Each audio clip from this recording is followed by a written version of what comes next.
So this has been one of the greatest weeks of my life.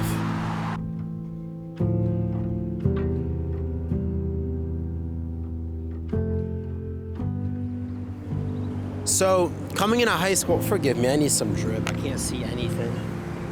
Oh, way better. So coming into high school, right, I played soccer and basketball, and my mom pushed me to try out for the cross country team. So after about 2.5 months, I started feeling pain in both of my knees, and that would end up being my first run-in with patella tendonitis, an injury that is like varies vastly in different people. So I went to physical therapy, and they basically made me do a bunch of exercises, but after 8 or 9 weeks of physical therapy and seeing absolutely no results, they like let me go, and they were like, bro, you need to stop all sports and your knees will recover naturally. And so in retrospect, that might have been a little bit of but I ended up taking a 2-year break from all sports. 2 years later, I discovered cycling, and I jumped into the sport as if I had to make up for my 2 years of inactivity. So I went from never having ridden more than 6 miles in a day to riding 30 miles on a Sunday, to riding 125 miles the following weekend. I was able to do this with no joint pain and no repercussions the following day, and that basically just launched me into the sport of cycling. And so over the next 2 years, I cycled to school, I explored the empty streets of New York City during shutdown, and I discovered bikepacking with 2 of my best friends. And so fast forward to the end of my freshman year in college now, and I started picking up running again. So during a lap around Prospect Park with my boy Miles, we finished our 3.5-mile lap, and he was like, yo, we should do another one. So I hadn't ran more than 5 miles since high school, and I did it nonetheless. We finished the 7-mile loop, and I was absolutely gassed at the end. We did like the obligatory stretches, and literally mid like sun salutation, Miles goes, yo, you try to run a half marathon next weekend? Bro, I started laughing like the way I do whenever something both excites and terrifies me, but with very little persuasion. We literally posted a story on the gram that day, like inviting people to come out and run the 13.1 miles with us the following weekend. So bro, next weekend comes around, we actually run the whole thing. We do it in under 2 hours, which surprises us, but the biggest surprise was that the days following that half marathon, Miles and I felt completely fine. Like, I had been terrified about joint pain or tendonitis coming back, but we genuinely finished that, and other than like the usual soreness, we felt good. After that half marathon during that summer, Miles, Alejandro, and I spent 2.5 weeks cycling the coast of Portugal. And on the last day of that trip, we were chilling on the beach in the south of Portugal, and Miles and I promised each other we would run a full marathon by the end of that year. So as that summer came to a close, Miles and I went back to uni and we started training. I had my friend Eunice and Ian, who were also interested in running the marathon, so the 3 of us trained together, and I knew that even though I had been able to do a half marathon with very little training, a full marathon was going to be a completely different beast. So I took training very seriously, and I actually did go on a few long runs before marathon day. And I remember one specifically, the first like run I did that was over the half marathon distance was really late at night on the dark gravel roads of Vermont. And I remember getting back to my dorm room being high off of life, doing a bunch of stretches, and the next morning being even higher off of life because I felt little to no soreness in my legs the following days. So training was going great. Marathon month comes around and I fall ridiculously sick. For the entire month of November leading up to the race, I think I did a total of 2 runs, which was maybe 7 or 8 miles in total. And marathon day rolls around. I'm like positive I can complete the distance, but I'm a little uneasy about the consequences of that. And we finished the marathon in under 4 hours to our utter surprise. 50 people come out and run parts of it with us.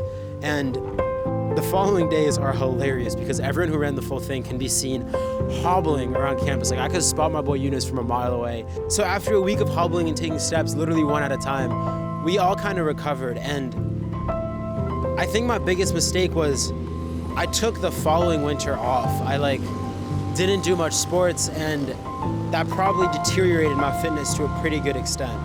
Over summer, me and my best friend Simon did a 600-mile bike ride to Canada, and I started feeling weird pains in my knees the weeks after.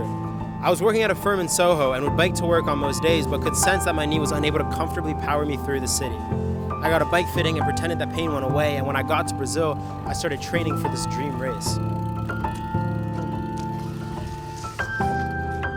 And so I was set on competing in the Brazilian half Ironman that April.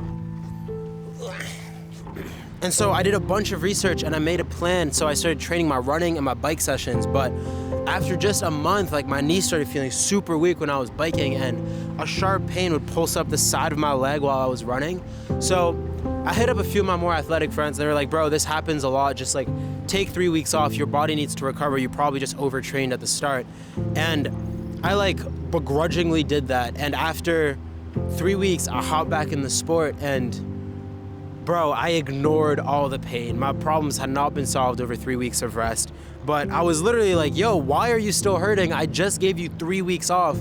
I was like pissed at my body. I started training, I kept training until the pain became unbearable. And I like had a pretty serious realization that was, yo, if I don't stop this now, I'm running the risk of some kind of irreversible damage. So I stopped, like everything.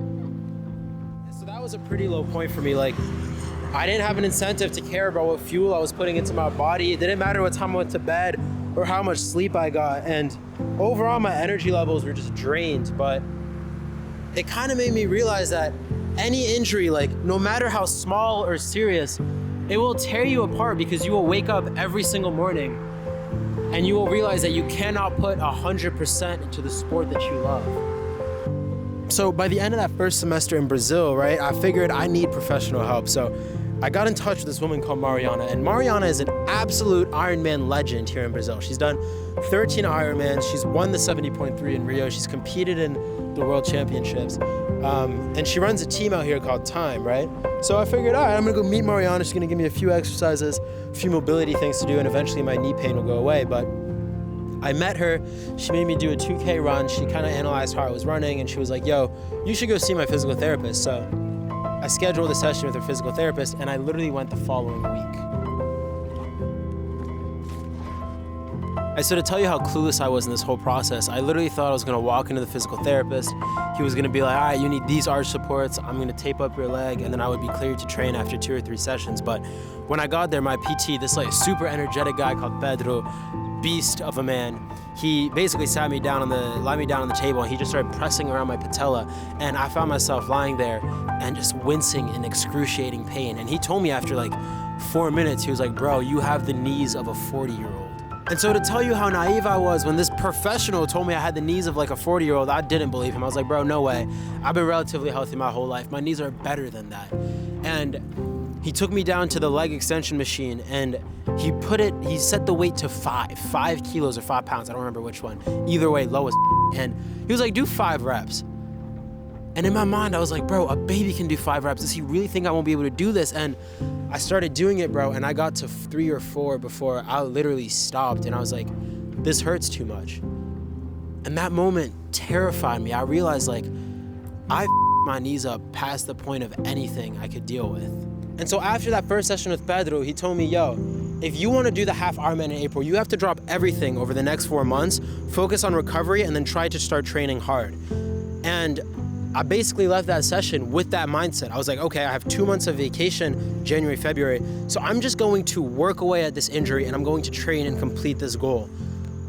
It took me talking to a few more rational people in my life to realize that I was making an emotional decision that was absolutely illogical. My friends and my mom, they made me realize that the half Ironman, the opportunity to recover, to train, that's always gonna be there. I can complete that at any other point in my life. The opportunity to have 2 months of unstructured vacation time, bro, based on where people go after college, that is not a guarantee. So I kind of had to come to the pretty hard decision of, I am not going to compete in this half Ironman this April. I'm going to travel Brazil and just have a blast. And I don't regret that decision in retrospect. So I switched my mind. I traveled Brazil, and I postponed this dream of doing a half Ironman in April. However, when I came back home to Floripa, I dived straight into it. I started doing 1 to 2 PT sessions every single week, and I was doing my exercises as diligently as possible. And just the other day, I did the leg extensions for 3 sets of 12 at 40 kilos, which to me was an insane number because of how different it was from the fact that just a few months ago, I was unable to do 5 reps at 5 kilos. And so after that, Pedro cleared me to go do a 3-kilometer run, which isn't a long distance, but would kind of serve as a benchmark of my progress. Am I able to start training lightly again? So in a funny twist of fate, that same week that Pedro cleared me to go do a 3-kilometer run, we also went to the north of the island to watch the half Ironman that I had been dreaming of competing in. And so that was absolutely inspirational. And now that I'm allowed to train, I guess the question is like, what are my goals? Well, to explain what the goals are, I kind of have to go back in time to my first conversation with Mariana, where I was telling her how badly I wanted to prove to myself that I could complete the distance of a half Ironman. And she shared with me that at 19, she completed a full Ironman in the same mindset that I had at that point. And that after completing that race, she ended up with a hip problem that has been like a reoccurring theme in her training for the past 15 years of her life. And that it's not completing these distances that's impressive. It's knowing when you're ready to take them on. Like when you've done all the training and all the preparation, that you can actually take on these races that genuinely break people and do it in a way that does not have long-term consequences. So I don't know when I'm actually gonna do a half Ironman. It might be in 3 months' time, it might be in 6, it might be in a year and a half, but I think that not setting a deadline for race day is gonna help me not stupidly push past an injury that I might be incurring along the way. And it's also gonna teach me to just better listen to my body. It's gonna teach me how to build that kind of sustainable endurance and that strength that just brings me so much joy. I'm gonna do my best to share weekly progress here on YouTube, because I know it's gonna be so cool to look back on this and see the ups and downs of the journey. And this video already is gonna serve as a time portal into the mindset that I had before even taking this on. Anyways, to wrap up the longest video in existence, I hope this video can inspire, excite, or maybe just entertain you. Either way, I'm grateful you're here. As always, seek experiences and make memories.